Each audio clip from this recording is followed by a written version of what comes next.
Pemirsa masih di ID yang langsung closing dan kami juga masih menggunakan Anda untuk bisa berpartisipasi dan bergabung bersama kami di telepon interaktif di 021 di 392 di 5252 dan juga ada WhatsApp interaktif kami di 0812 di 1398 di 3749. Dan kita masih berbincang bersama dengan Bapak Aji Dewandaru selaku investment spesialis PT Terbuka Sekuritas Indonesia TBK. Pak Aji, kita lanjutkan kembali, Pak. Oke, Ya, Pak Aji, di tengah volatilitas pergerakan indeks harga saham gabungan, saya cukup tertarik ini dengan sektor retail ini, Pak. Di sepanjang perdagangan hari ini, seiring dengan penguatan indeks harga saham gabungan, beberapa sahamnya justru mengalami penguatan yang cukup signifikan. Karena dalam beberapa waktu terakhir, jujur saja kita banyak fokus kepada teknologi, kepada komoditas, kemudian juga perbankan terkait dengan perkembangan yang ada. Nah, untuk sektor retail, tadi dari sisi listed, ada ERA yang akan membagikan dividen, kemudian LPPF dan MPPA hari ini juga mengalami penguatan yang cukup signifikan. Apa yang bisa kita cermati terkait perkembangan sektor ini dan juga penguatan dari beberapa saham di sepanjang perdagangan hari ini, Pak? oke. Kalau kita lihat memang sektor retail ini merupakan salah satu eh, sektor yang kebagian rotasi ya, dalam artian dari seperti yang tadi Pak Devi sebutkan, dari kemarin kita memang fokusnya itu kebanyakan di komoditas baik energi maupun permetalan dan juga perbankan. Jadi ketika harga harga saham tersebut sudah mulai premium, orang itu udah mulai ngeliat lagi nih kira-kira yang masih memiliki valuasi murah dan masih memiliki store yang ada yang masih bagus itu kira-kira apa. Salah satunya adalah sektor retail ini karena memang sektor retail ini sendiri kan juga didukung dari pemulihan ekonomi ya. Dan seperti yang kita tahu kan negara kita itu cukup uh, bagus dalam artian untuk memulihkan ekonomi jika dibandingkan dengan negara-negara lainnya gitu. Bahkan kalau kita lihat dari angka inflasinya sendiri, inflasi kita itu masih bisa sangat-sangat terjaga, berbeda halnya dengan negara seperti Amerika Serikat, negara-negara yang ada di Eropa, Britania Raya, terus Korea, dan Jepang, dan beberapa negara Asia lainnya itu kalau misalnya kita perhatikan kan memang untuk angka inflasinya sudah ada di atas 5% dan nggak bisa kebendung. Sedangkan di Indonesia sendiri inflasinya masih ada di bawah 5%. Kemarin juga Bank Indonesia mengatakan bahwa tidak perlu untuk meningkatkan suku bunga karena potensi pemulihan ekonominya itu masih ada. Ya, Dan kalau kita lihat sektor retail itu salah satu yang cukup sensitif ketika ekonomi Indonesia itu pulih gitu. baik. Kita ke era terlebih dahulu. Di sesi kedua hari ini menguat di 6,00% di 530, Pak Aji. Bagaimana peluangnya untuk minggu depan, Pak?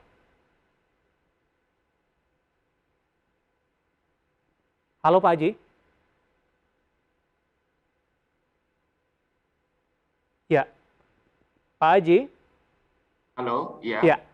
kita bahas untuk era terlebih dahulu, Pak. Menguat signifikan di 6% dan ditutup di level 530 di sesi kedua. Peluangnya untuk perdagangan minggu depan, Pak Haji? Oke, kalau era sendiri memang tutupan hari ini itu bisa dikatakan secara teknikal itu dia rebound ya dari area supportnya di angka 490, tapi dia masih belum bisa nembus resisten di angka 536. Kalau saya melihat sih mungkin dengan uh, volume beli yang cukup tinggi ini, kemungkinan di hari Senin itu akan ada aksi jual. Walaupun penurunan itu mungkin tidak akan seberapa, karena saya melihat potensi upsetnya itu jauh lebih tinggi. Tapi kalau misalkan teman-teman masih belum punya era, lebih baik dihindari dulu. Dalam Oke, artian kita tunggu selling pressure-nya dulu. Bagi yang sudah punya, kemungkinan di hari Senin itu akan ada aksi jual yang cukup besar dari Eri Jaya ini gitu. baik. Selain era, kita akan coba singgung dari LPPF ini, Matahari Department Store TBK, yang hari ini juga menguat di atas 5%, 5,65%. LPPF ditutup di 4860 di sesi kedua hari ini. Analisis Anda untuk LPPF. Halo, Pak Haji. Pak Haji. Halo, Pak Haji. Ya, tadi sudah kita bahas dari sisi era pemirsa yang hari ini menguat di atas 6%, sementara direkomendasikan untuk wait and see terlebih dahulu dan untuk bagi yang sudah ambil posisi direkomendasikan sell on strength. Pak Aji untuk LPPF, Pak. Oke, Ya, LPPR sendiri kita lihat memang pergerakannya kurang lebih mirip ya, dalam artian dia juga baru aja rebound dari area supportnya di angka 4.450-an. Jadi pergerakan apakah dia bisa dikatakan melakukan pembalikan arah, menurut saya sih masih belum konfirmasi. Kita harus tunggu 2-3 hari ke depan apakah Oke. volume belinya masih ada gitu. Rekomendasinya yang sudah ambil posisi tadi ataupun juga yang baru ingin masuk dengan penguatan yang terjadi, apakah arahnya sama dengan era cenderung rawan profit taking, Pak Haji? Ya, menurut saya sih LPPF ini kemungkinan di hari Senin besok akan rawan profit taking. Jadi misalkan sudah punya besok bisa Oke, diperhatikan nih, lebih baik kita melakukan aksi taking profit terlebih dahulu gitu. baik. Kita akan coba lihat dari retail yang ketiga, MPPA menguat di 2,97% dan ditutup di level 208 di sesi kedua hari ini. Analisisnya untuk MPPA, Pak Haji. Kalau MPPA ini mungkin sedikit berbeda dengan LPPF sama ERA tadi ya, di mana kalau misalnya kita lihat dua saham tadi itu tutupan itu signifikan naiknya. Sedangkan kalau MPPA ini walaupun ditutup naik, tapi kenaikannya itu tidak seberapa di awal sesi atau pertengahan sesi tadi, itu kan sempat harga tertingginya itu di angka 220 dan Ya, sekarang closing di 208. Artinya hari ini aja MPPA itu sudah ada sell off gitu. Jadi dalam artian kemungkinan dia akan oke. pergerakannya jauh lebih ranging dibandingkan dua saham tadi gitu. Baik, artinya ini ketika rotasi terjadi, investor melihat beberapa sektor lainnya yang belum bangkit tapi hanya untuk trading saja, begitu Pak Haji? Betul, Oke, betul. dimanfaatkan momentum yang terjadi. Review dari beberapa saham retail yang hari ini mengalami penguatan signifikan pemirsa. Pak Haji, kita akan coba lihat terlebih dahulu saham-saham pilihan apa saja yang Anda rekomendasikan untuk perdagangan di pekan depan dan semoga bisa menjadi referensi bagi pemirsa IDX Channel. Dapat Anda saksikan juga di layar televisi Anda pemirsa ada Unilever direkomendasikan buy 4610 dan 5400, PMRI 7950 dan 8500. Mari juga direkomendasikan buy di 166 hingga 206. SCMA juga direkomendasikan buy 220 dengan resistennya ada di 270. Unilever, BMRI, Mari, kemudian juga SCMA. Dan lagi-lagi keputusan investasi tetap ada di tangan para investor dan trader pasar modal Indonesia. Pak Haji, pertimbangan Pak merekomendasikan keempat saham pilihan ini, terutama di perdagangan pekan depan, mengingat dari volatilitas indeks harga saham gabungan dan juga beberapa sentimen yang berkembang sampai sejauh ini. Singkat saja, Pak. Kalau misalnya kita lihat yang dua saham pertama, Unilever sama Bank Mandiri, itu kan bisa dikatakan sahamnya sangat defensif ya. Jadi di kondisi seperti sekarang, nggak ada salahnya kita melakukan diversifikasi portofolio ke saham yang jauh lebih defensif. Terutama Unilever, seperti yang kita tahu kan kemarin harga CPO itu turun cukup dalam ya.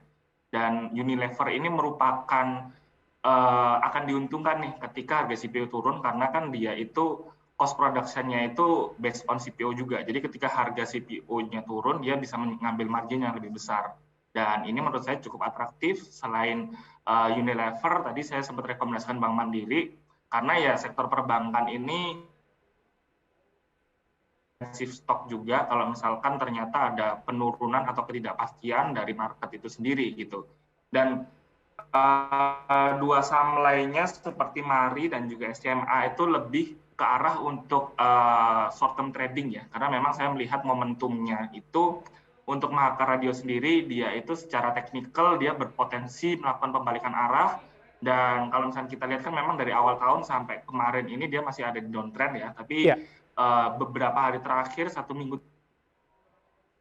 ada aksi beli, volume beli juga sudah mulai kelihatan, jadi kita tinggal tunggu aja waktunya untuk Mari ini bisa tembus atau balik lagi ke angka 206.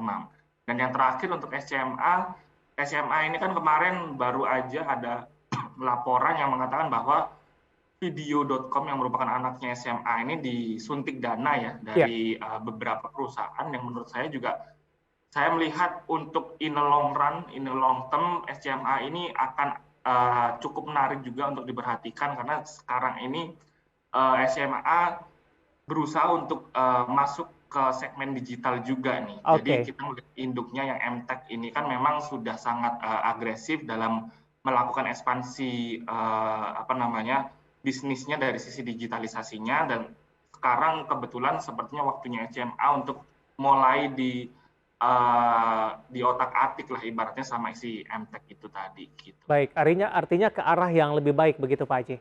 Betul. Oke, 4 saham pilihan yang direkomendasikan pemirsa ada Unilever, BMRI, Mari, kemudian juga ada SMA. Pak Aji, kita masih punya satu segmen lagi, pertanyaan di WhatsApp interaktif kami sudah cukup banyak yang masuk. Nanti kita akan coba ulas satu persatu dan pemirsa, kami akan segera kembali sesaat lagi.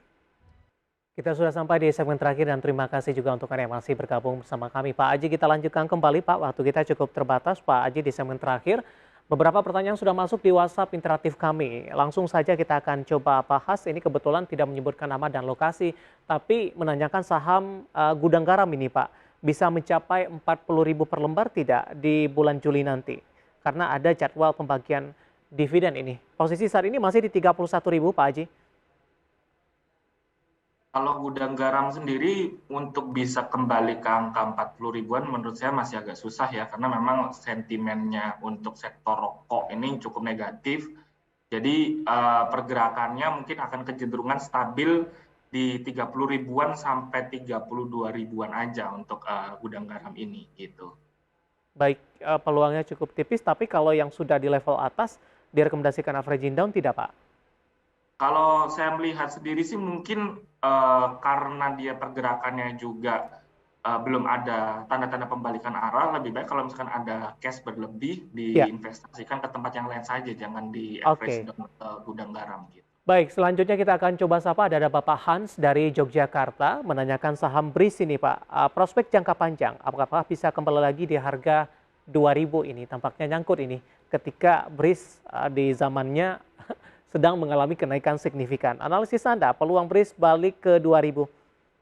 Kalau saya sih melihat BRIS dari awal tahun ya, bisa dikatakan dari bulan Januari 2022 ini belum ada tanda-tanda pembalikan arah, dia masih pergerakannya downtrend, dia masih bisa bahkan turun sampai ke 1.200-an gitu kalau saya melihatnya untuk jangka panjangnya ya gitu. Jadi untuk pembalikan arah saya masih belum lihat akan ada dari BRIS ini gitu. Rekomendasinya bagi yang sudah nyangkut Pak Aji? Kalau misalkan BRI sendiri mungkin tunggu berita laporan keuangan yang harusnya di laporan keuangan di second Q atau di third Q, kalau misalkan ada pembalikan arah itu bisa potensi cukup positif, karena saya melihatnya Arto aja sudah bisa mencatatkan angka yang positif ya di laporan Ya, keuangan di first Q kemarin gitu. oke. Karena Arto juga sebelumnya sempat mengalami koreksi yang cukup Iya. dalam. Kita beralih ke Ibu Sulis di Jawa Tengah. Ini menanyakan saham HOPE. HOPE, bagaimana peluangnya untuk pekan depan? Sudah entry di 198. Penutupan hari ini 216 untuk HOPE.